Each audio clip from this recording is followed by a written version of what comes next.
Bismillahirrahmanirrahim. Assalamualaikum warahmatullahi wabarakatuh.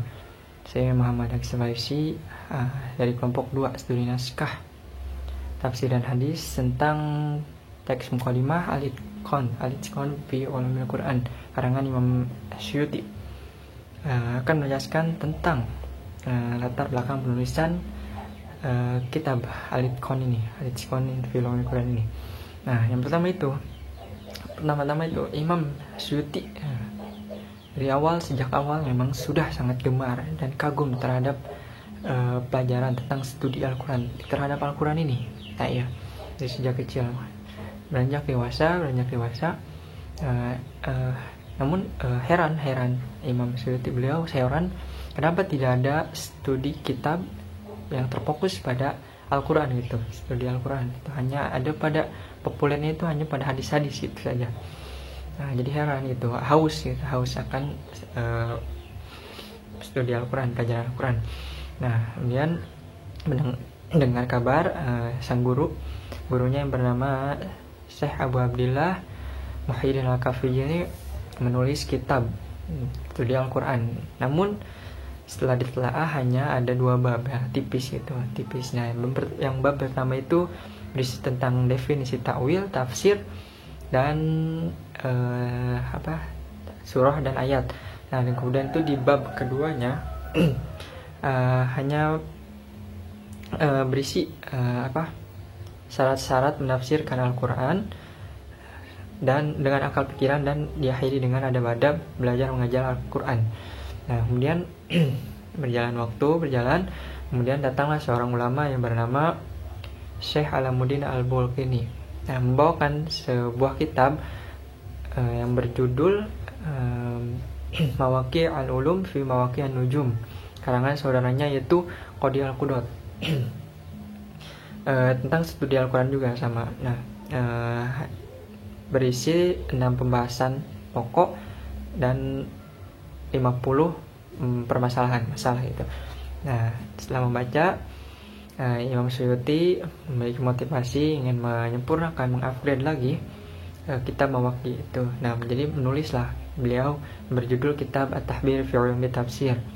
Selesai ditulis pada tahun 872 Hijriah. Kalau tidak salah ya. Maaf, lupa. Kurang yakin. Dengan niat menyempurnakan tadi, nah ditulislah gitu. Nah, dari kitab At-Tahbir fi Ulumi Tafsir ini berisi sejumlah 120 permasalahan gitu. Nah, dengan niat dalam benaknya itu, dengan niat semangat ingin menyempurnakan lagi, dan punya niat membara semangat menulis lagi tentang studi Al-Quran yang lebih kompleks lagi, lebih dalam lagi. Nah, beliau ingin menulis. Namun di perjalanan di keluar rumah gitu, melangkah pertama didapatilah seorang ulama yang bernama Imam Az-Zarkashi, yang beliau memberikan buku karangannya gitu, kitab yang berjudul Al-Burhan fi Ulumil Quran. Nah, jadi kecewa, sudah ada yang mendahului gitu Imam Suyuti itu. Jadi setengah hati itu, semangatnya ambisinya agak menurun. Jadi menurun, ada yang dahulu gitu. Jadi yang tadinya dia sangat optimis, hanya dia saja yang baru menulis tentang lagi yang lebih dalam lagi tentang studi Al-Quran.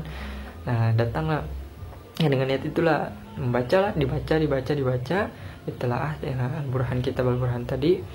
Nah, justru malah membuatnya semakin azam, semakin terkagum-kagum. Nah, jadi jadi lebih semangat lagi ingin menulis kitab tentang studi Al-Qurannya itu. Nah, dengan setelah membaca itulah, dengan sudah terkagum, menulislah beliau, jadinya tetap jadi menulis itu dengan semangat membara baru gitu, semangat ambisi baru, menulis kitab yang berjudul Al-Itqan fi Ulumil Quran. Nah, dengan menggunakan metode ISO, perhitungan, dan istiqsa, pembahasan secara tuntas. Nah, dengan niat ingin menuntaskan, melengkapi, menyempurnakan dari kitab Al-Burhan itu. Nah, dengan berbagai referensi pengalaman ilmu studi Al-Quran, Imam Suyuti sudah sejak lama, dari kecil sampai dewasa, beliau dewasa menulis kitab Al-Itqan ini dengan referensi yang termasuk Al-Burhan dengan pembahasan Al-Burhan dengan pembahasan 47 bahasan. Nah, menulislah kitabnya dengan yang ingin agar semua orang yang membacanya itu tidak haus lagi. Mata air sebagai mata air yang menyegarkan, tidak akan pernah haus lagi. Nah, menulislah Al-Itqan ini berisi 80 pembahasan pokok. Nah, nanti untuk rinciannya dijelaskan oleh teman-teman saya, yaitu ada Intania dan Aufa selanjutnya. Nah, dengan nama Allah, dengan bantuan Allah yang Maha Perkasa lagi Maha Pengasih, tulislah kitab Al-Itqan ini dengan sepenuh hati, sepenuh jiwanya seorang Imam Suyuti. Ya, terima kasih dari saya. Sekian dari saya. Wassalamualaikum warahmatullahi wabarakatuh. Bismillahirrahmanirrahim. Baik, saya akan menjelaskan materi mengenai sistematika penulisan Al-Itqan fi Ulum Al-Quran karya Imam Suyuti. Setelah menelaah kitab Al-Burhan fi Ulum Al-Quran, tekad Imam Suyuti semakin kuat untuk menghimpun ilmu-ilmu Al-Quran dalam satu kitab dengan 5 sistematika penulisan sebagaimana yang ia jelaskan dalam muqaddimahnya, antara lain yaitu pertama, fawadha'tu hadzal kitab ala aliyah sya'nil jaliyal burhani al-katsirul fawaidi wal itqani, yang mana ia akan menuliskan sebuah kitab yang penuh dengan uraian dan dalil sehingga para pembaca mendapatkan manfaat dan faedah dari kitab tersebut. Yang kedua adalah warattabtu anwa'ahu tartiban ansabu min tartibil burhan. Ia akan menyusun sebuah kitab yang lebih urut dan sistematis atau tema-temanya yang saling berurutan, melebihi urutan yang ada dalam kitab Al-Burhan fi Ulum Al-Quran. Nah, yang ketiga adalah wadamajtu ba'dul anwa fi ba'din. Ia akan memasukkan pembahasan yang satu ke pembahasan yang lain apabila antar pembahasan ini memiliki keterkaitan agar saling menopang satu sama lain. Yang keempat adalah wa fasaltu ma haqqu an yubana. Ia akan memperinci apa-apa yang perlu diperjelas, atau dalam artian bahwasanya jika ada satu tema besar dan ia memiliki cabang-cabang pembahasan, ia juga akan menjelaskan cabang-cabang itu. Nah, yang terakhir atau yang kelima adalah wazidtu ala ma fihi minal fawaidi wal faraidi wasyawaridi mayushanniful adan, dan akan ditambah pula di dalamnya berbagai keistimewaan atau keunikan, dan juga ditambah juga di dalamnya berbagai kaidah dan keterangannya. Dalam kitabnya ia menuliskan atau menerapkan apa-apa yang ia inginkan dalam kitabnya itu, dalam artian bahwasanya kitab tersebut sesuai dengan apa yang ia tuliskan dalam muqaddimahnya. Antara lain dalam kitabnya kita dapat menemukan satu, dalil-dalil atau penuh dengan dalil, yang mana dalil tersebut mengenai kesepakatan atau keselisihan antar ulama. Contohnya, dalam tema Makkiyah dan Madaniyah, dalam pasal surat yang diperselisihkan, khususnya dalam surat Yunus, Imam Suyuti memaparkan pendapat yang masyhur mengenai hal tersebut, bahwasanya surat Yunus ini diturunkan di Mekah dan digolongkan sebagai surat Makkiyah.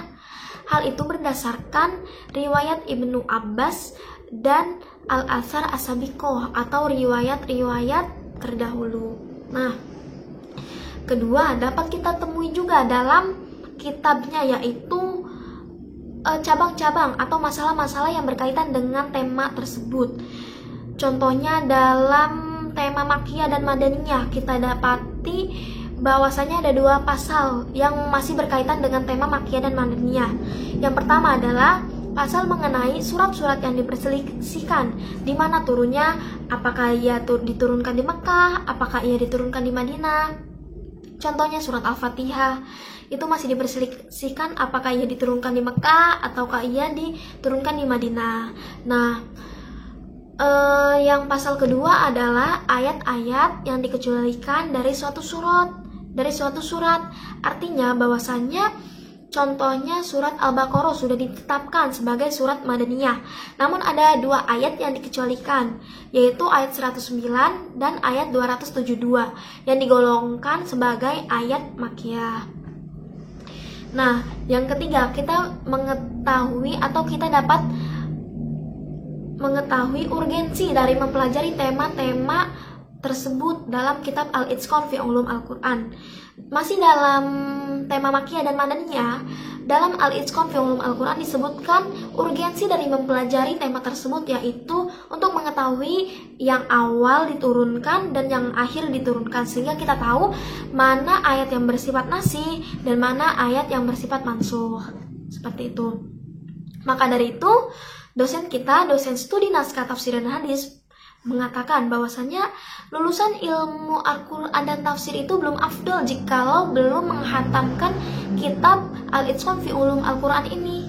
Memang di dalam kitab Al-Itqan fi Ulum Al-Quran ini sangat penuh dengan uraian dan dalil, sehingga sangat luas pembahasannya, sehingga dapat mempermudah atau menjembatani para penelaah Al-Quran atau para peneliti Al-Quran untuk memahami dan menafsirkan Al-Quran itu sendiri. Baik, sekian. Terima kasih. Baik, di sini saya akan menyampaikan tentang tema-tema yang diangkat dalam kitab Al-Itqan fi Ulumil Quran karya Imam As-Suyuti. Sebagaimana telah disampaikan oleh pemakalah atau pemateri sebelumnya, bahwa penyusunan kitab Al-Itqan fi Ulumil Quran ini oleh Imam As-Suyuti disusun dengan rapi, jelas, singkat, dan mudah dipahami.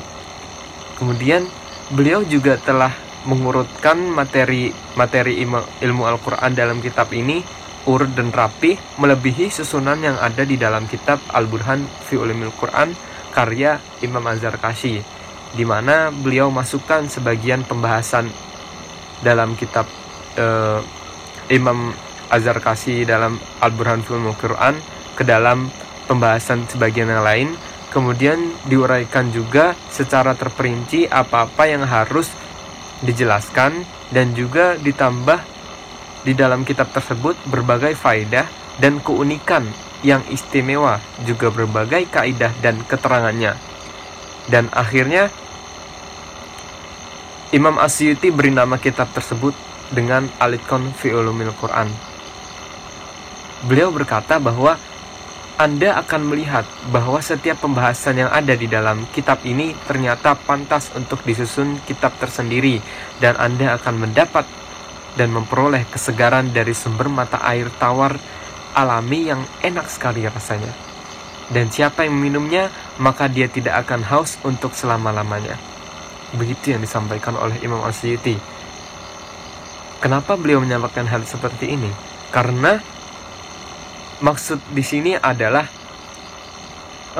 dengan kita meminum air tawar alami yang enak rasanya, yaitu dengan kita membaca dan mempelajari kitab Al-Itqan fi Ulumil Quran karya Imam As-Suyuti ini, kita dapat puas dan juga kita dapat memahami dengan nyaman dan mudah di dalam kitab Al-Itqan ini tentang ilmu-ilmu Al-Quran, hingga kita benar-benar paham apa kandungan dalam kitab Al-Itqan tersebut.